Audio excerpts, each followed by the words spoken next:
Efekan al bakalım, yavaşça dök. Yavaş ya, takla attırdın hayvana. Tatlı balık. Aa, yapma. Ya, tamam anne. Şimdi azıcık da yeminden ver. Alo. Öyle mi? Dur bir dakika dur. Azıcık da. Teyzenle konuşup geliyorum. Annem azıcık dedi, ye bakalım. İşte şimdi orada. Baba, uyudun mu yoksa? Ne yaptın, verdin mi yemeği? Anne, adını obur koydum. O kadar çok yedi ki uykuya daldı. Allah cezanı versin.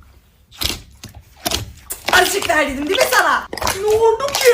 Melek oldu sayende. Gömeceğim bahçeye. Melek mi?